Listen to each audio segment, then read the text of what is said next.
மாமா நடந்துக்கிறத பார்த்தா ஒரு மாதிரி குழப்பமா இருக்கேன். ஆமா, இது யாரோட வீடு? மாமா ஏன் இங்க போறாரு?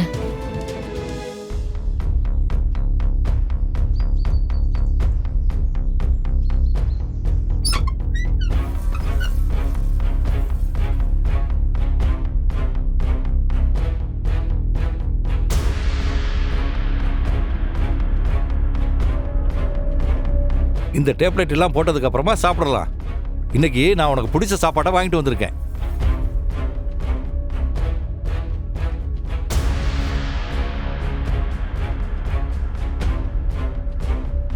யார்கிட்ட மாமா பேசிட்டு இருக்காரு? இவரு மட்டும்தான் பேசுறாரு. பதிலுக்கு எந்த சத்தமும் கேட்கல.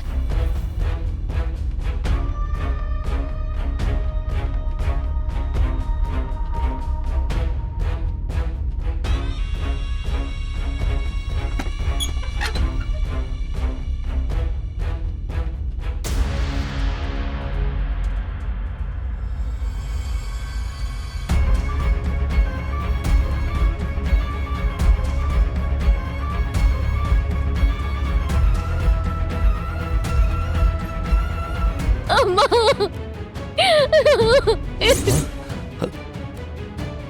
அம்மா, நீங்க கண்ணு முன்னாடி, ஐயோ கடவுளே, நீ உயிரோட தான் இருக்கியம்மா. இத்தனை வருஷமா இது தெரியாம நீ செத்துட்டதா நினைச்சிட்டு இருந்தனே. ஏம்மா இத்தனை வருஷமா என்ன பார்க்க வரல? நான் என்ன தப்பு பண்ணேன்? நீ இல்லாம நான் ஒரு நடப்பொண்ணுமா வாழ்ந்துட்டு இருக்கேம்மா. நான் உன் பொண்ணுமா, உன் அயலி. எனக்கு எதுக்குமா இப்படி ஒரு தண்டனைய கொடுத்த? இத்தனை வருஷமா ஏமா உனக்கு என்ன பார்க்கணும்னு தோணல? நான் ஏதாவது தப்பு பண்ணிருந்தா என்ன மன்னிச்சிருமா. அம்மா ப்ளீஸ்மா என்ன பாருமா. ஏமா அமைதியா இருக்க? என்கிட்ட பேசு. அம்மா என்கிட்ட ஏதாச்சும் பேசுமா. அகிலி,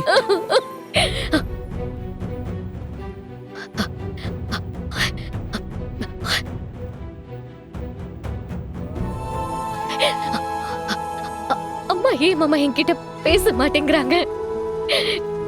இவங்களை என்கிட்ட பேச சொல்லுங்க மாமா, ப்ளீஸ் மாமா. ஓ அம்மா பேச மாட்டாம்மா.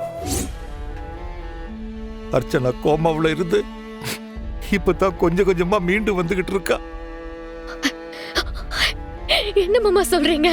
ஆமாம்மா, அந்த கொலைகார வர்மா பண்ண ஆக்சிடென்ட்ல உன் அம்மா செத்துட்டதா எல்லாருமே நினைச்சுக்கிட்டு இருக்காங்க. ஆனா அர்ச்சனா சாகல. அந்த அதிர்ச்சியில தான் கோமாவுக்கு போயிட்டா அம்மா. அந்த ஆக்சிடென்ட்ல இருந்து உங்க அம்மாவை நான் தான் காப்பாத்தி கூட்டிட்டு போனேன். இவ உசுரோட இருக்கிற விஷயம் வெளியில மட்டும் தெரிஞ்சா கண்டிப்பா வர்மா இவளை சும்மா விட மாட்டான். இவளை கொல்றதுக்கு தான் ட்ரை பண்ணுவான். அதனால தான் அர்ச்சனா செத்ததாவே இருக்கட்டும்னு யாருக்கும் தெரியாம இத்தனை வருஷமா நான் இவளை பார்த்துக்கிட்டு இருக்கேம்மா. நான் உங்ககிட்ட சொல்லக்கூடாதுன்னுலாம் இல்லம்மா. அம்மா இல்லாம நீ படுற கஷ்டத்தை நான் பார்த்துக்கிட்டு தானம்மா இருக்கேன். நான் எப்படிம்மா அப்படியெல்லாம் நினைப்பேன்? ஆனா நான் உங்ககிட்ட உண்மையை சொல்றதுக்கான சூழ்நிலை இன்னும் வரலம்மா. இப்ப கொஞ்ச நாளைக்கு முன்னாடி கூட அர்ச்சனாவை பத்தின நியூஸ் எல்லாம் வந்துச்சுல்ல, அத வர்மாவும் பார்த்திருப்பான்ல. அதான் அவனுக்கு பயந்து இப்படி தூரமா ஓ அம்மாவை நான் கூட்டிட்டு வந்துட்டம்மா.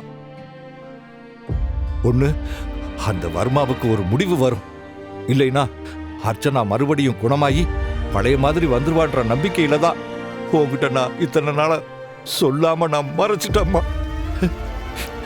என்ன மன்னிச்சுடு அயலி, என்ன மன்னிச்சுடுமா. என்ன மாமா பண்றீங்க?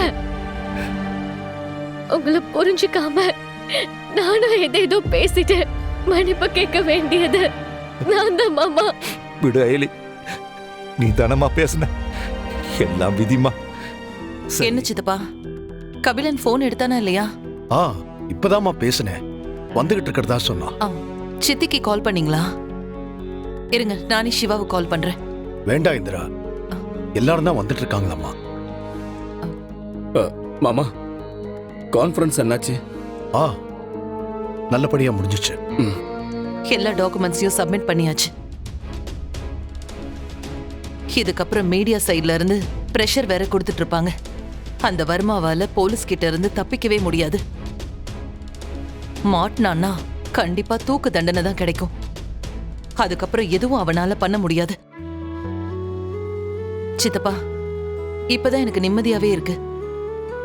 இதுக்காக தானே அந்த வர்மா நம்மள டார்ச்சர் பண்ணிட்டு இருந்தான். இனிமே அவன் என்ன செய்வான்னு பாப்போம். டாக்குமெண்ட்ஸ் கொண்டு வந்து கொடுத்ததுக்கு ரொம்ப தேங்க்ஸ்.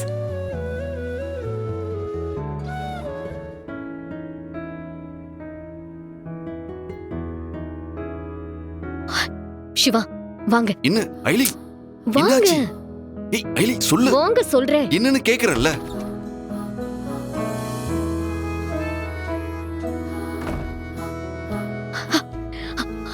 ஐலி, எங்க போன நீ? கொஞ்ச நேரத்துல நான் எவ்வளவு டென்ஷன் ஆயிட்டேன். ஐலி,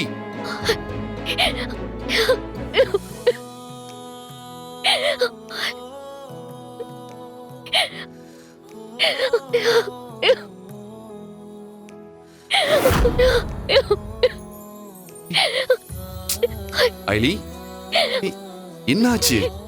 ஏன் நீ அழற? அம்மாவை பார்த்த சிவா.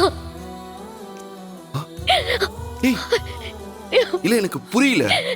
நான் என் அம்மாவை பார்த்த சிவா. என் அம்மா இன்னும் சாகல, உயிரோட தான் இருக்காங்க. என்ன சொல்ற? அம்மா உயிரோட இருக்காங்களா? ஆமா சிவா, அந்த ரவுடிங்ல நான் துரத்திட்டு போனேன்ல, அப்போ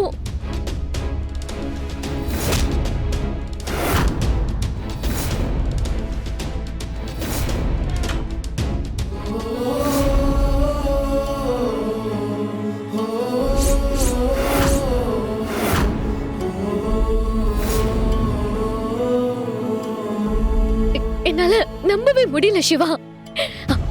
அம்மாவை இனிமே நான் தான் பாத்துக்க போறேன். என்னால நம்பவே முடியல ஐலி.